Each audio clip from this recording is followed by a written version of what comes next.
दोस्तों याद करो TMKOC के वो एपिसोड्स जिनमें हमें दया भाभी और जेठालाल की नोकझोंक देखने को मिलती थी। कभी जेठालाल दया को धोबी कहता था तो कभी दया जेठालाल को कौवा कहती थी। हमेशा एक दूसरे के साथ मस्ती करते रहते थे, लेकिन वो चीज हमें न्यू एपिसोड में नहीं देखने को मिलती। लेकिन क्या हो अगर दया भाभी दोबारा गोकुलधाम सोसाइटी में वापस आ जाए। तो याद करो एपिसोड 3944 जिसमें दिखाया जाता है कि दया फाइनली गोकुलधाम में वापस आने वाली है। लेकिन एज यू नो उस एपिसोड में शो वाले दया की एंट्री नहीं करते। सुंदरलाल अकेली गोकुलधाम में आ जाता है और सबको बताता है कि दया इस बार भी नहीं आएगी। ये सुनकर जेठालाल तो दुखी होता ही है, साथ ही साथ ऑडियंस की भी ढेर सारी उम्मीदें टूट जाती हैं। लेकिन क्या होता अगर दया सच में गोकुलधाम सोसाइटी में आ जाती और फिर से गोकुलधाम सोसाइटी में जेठालाल के साथ रहने लगती, तो इस स्टोरी के ऊपर एक जबरदस्त स्टोरी बन सकती है, जो कि मैं आपको इस वीडियो में बताऊंगा। और ये स्टोरी शो से भी ज्यादा इंटरेस्टिंग होने वाली है, तो इस स्टोरी को जरूर वॉच करना। लेकिन अगर आपने अभी तक चैनल को सब्सक्राइब नहीं किया है तो जरूर कर लेना और जल्दी से 500 सब्सक्राइबर्स कंप्लीट करवा दो। तो कहानी की शुरुआत होती है वहाँ से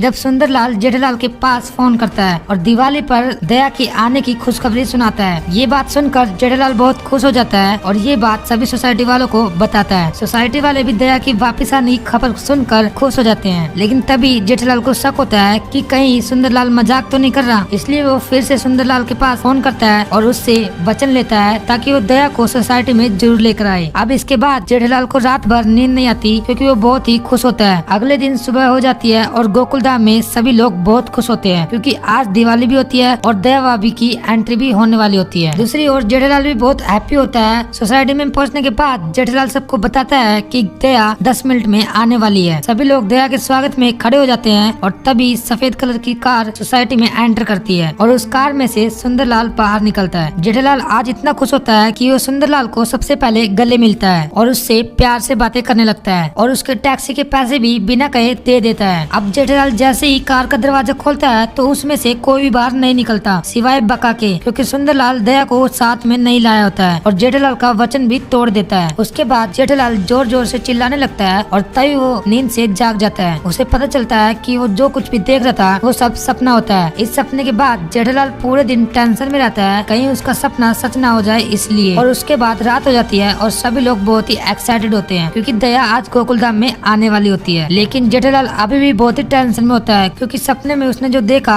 वो सच भी हो सकता था। सपने की तरह सोसाइटी में एक सफेद कलर की कार एंटर करती है और उसमें से सुंदरलाल निकलता है। सुंदरलाल जेठालाल को दरवाजा खोलने के लिए कहता है ताकि दया बाहर आ सके। जेठालाल डरते डरते दरवाजा खोलता है, लेकिन वो दरवाजा खोलने के बाद हैरान हो जाता है क्योंकि उस कार में सच में दया होती है। जेठालाल उसे बाहर निकालता है और उसे सबके सामने गले मिलता है। दया को देखकर सभी गोकुलधाम सोसाइटी के लोग भी बहुत ही खुश हो जाते हैं और महिला मंडल दया को गले मिलती है। उसके बाद सभी लोग मिलकर दिवाली मनाते हैं और फिर अपने अपने घर चले जाते हैं। उसके बाद दया जेठालाल को बताती है कि वो हमेशा के लिए रहने नहीं आई है बल्कि सिर्फ दिवाली पर ही मुबारकबाद देने आई थी। तभी जेठालाल और चंपक फिर से हैरान हो जाते हैं क्योंकि दया कई सालों बाद तो आई थी और फिर से जाने की बात कर रही होती है। तो दया इसका रीजन बताते हुए कहती है कि अहमदाबाद में उसकी माँ की हेल्थ थोड़ी खराब है और उसे अपनी माँ की देखभाल करने के लिए जाना पड़ेगा। ये रीजन सुनकर चंपकलाल दया को वापस जाने की परमिशन दे देता है, लेकिन जेठालाल का मन अभी भी उसे वापस भेजने का नहीं करता। पर चंपकलाल के एग्री करने पर वो भी दया को एग्री कर देता है, इसलिए वो भी उसे जाने के लिए कह देता है। उसके बाद दया अगले ही दिन फिर से अहमदाबाद चली जाती है और गड़ा फैमिली सुनी सुनी हो जाती है। तो दोस्तों इस स्टोरी की एंडिंग यहीं पर होती है। अगर आपको दया की कमबैक वाली स्टोरी अच्छी लगी हो तो चैनल को सब्सक्राइब जरूर करना। मिलते हैं नेक्स्ट वीडियो में। Bye bye.